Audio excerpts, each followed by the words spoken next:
है कि संसद का बजट सत्र आज से शुरू हो रहा है। राष्ट्रपति द्रौपदी मुर्मू अभिभाषण से बजट सत्र की शुरुआत करेंगी और नई संसद में राष्ट्रपति पहली बार दोनों सदनों यानी कि लोकसभा और राज्यसभा के सदस्यों को संबोधित करेंगी, जिसमें वो सरकार की उपलब्धियां बताएंगी। ये मोदी सरकार के दूसरे कार्यकाल का अंतिम बजट है और इस साल आम चुनाव होने हैं, इसलिए इस बार ये अंतरिम बजट होगा।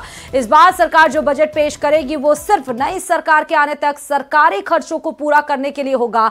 आम चुनावों के बाद चुनी गई नई सरकार की ओर से जुलाई में वित्तीय वर्ष 2024 से 2025 के लिए पूर्ण बजट पेश किया जाएगा। वित्त मंत्री निर्मला सीतारमण 1 फरवरी को सदन में अंतरिम बजट पेश करेंगी। लोकसभा चुनाव के मद्देनजर नागरिकों को बजट में राहत मिलने की उम्मीद है। 9 फरवरी तक चलने वाला बजट सत्र हंगामेदार हो सकता है। विपक्ष सरकार को कई मुद्दों पर घेर सकती है।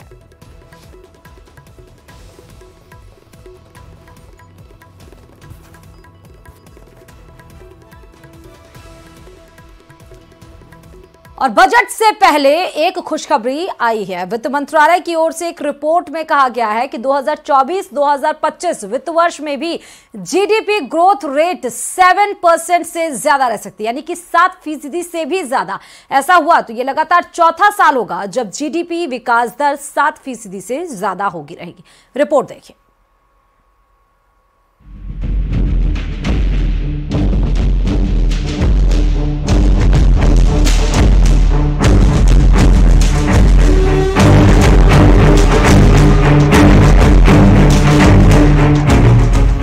बजट से ठीक पहले देश के लिए अच्छी खबर आई है। वित्त मंत्रालय की तरफ से एक रिपोर्ट जारी की गई है।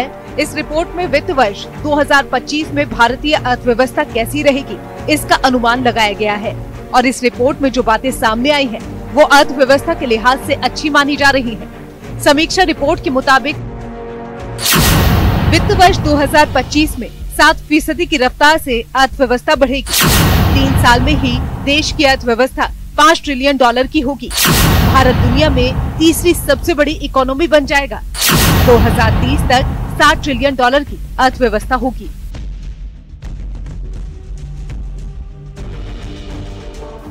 इस समीक्षा रिपोर्ट में फाइनेंस मिनिस्ट्री की तरफ से दावा किया गया है कि चालू वित्त वर्ष और आने वाले वित्त वर्ष में अर्थव्यवस्था 7% की रफ्तार से बढ़ेगी, यानी कि तेज विकास की रफ्तार जारी रहेगी।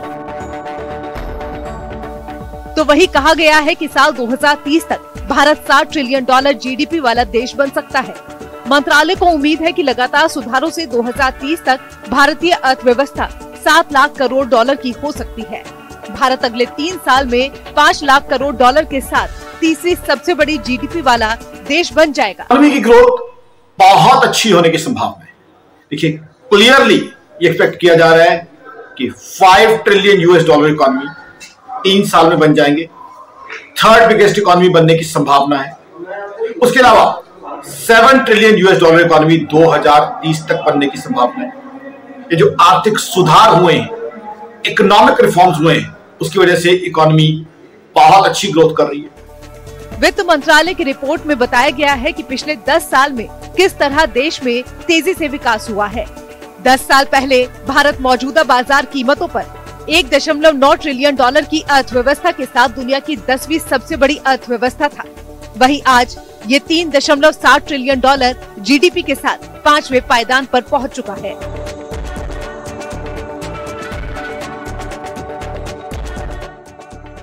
केंद्र की नरेंद्र मोदी सरकार ने 2047 तक भारत को एक विकसित देश बनाने का लक्ष्य निर्धारित किया है। रिपोर्ट के मुताबिक पिछले 10 सालों में मोदी सरकार ने जो कदम उठाए हैं, अगर उन्हें जारी रखा गया तो 2047 तक देश को विकसित देश बनाने का लक्ष्य हासिल किया जा सकता है। ये भी कहा गया है कि अगर वित्त वर्ष 2025 के लिए अनुमान सही साबित होता है तो कोरोना के बाद ये लगातार चौथा साल होगा जब भारतीय अर्थव्यवस्था की विकास दर 7% से ऊपर रहेगी। इसका मतलब हम चीन की अर्थव्यवस्था के और नजदीक पहुंच जाएंगे। बहुत अच्छी खबर है और मुझे लगता है कि जो रिफॉर्म्स पिछले 10 सालों में किए गए हैं, जो कदम भारत सरकार ने उठाए हैं, जो आर्थिक नीतियां अपनाई गई हैं, उन सब का नतीजा हमको आज देखने को मिल रहा है। इस बीच अर्थशास्त्रियों का कहना है कि सरकार आम चुनाव से पहले बजट में नए कल्याणकारी कार्यक्रमों पर बड़े खर्च के बजाय अर्थव्यवस्था को तेज बनाए रखने के लिए बुनियादी ढांचे पर जोर दे सकती है, ताकि समावेशी विकास को बढ़ावा दिया जा सके। माना जा रहा है कि रोजगार बढ़ाने के लिए सरकार बुनियादी ढांचे पर भी भारी खर्च जारी रखेगी। ऐसे में अब सबकी नजरें टिक गई हैं आने वाले बजट पर, और बजट से पहले वित्त मंत्रालय की रिपोर्ट ने मजबूत अर्थव्यवस्था का संकेत दे दिया है। Bureau report, news 18।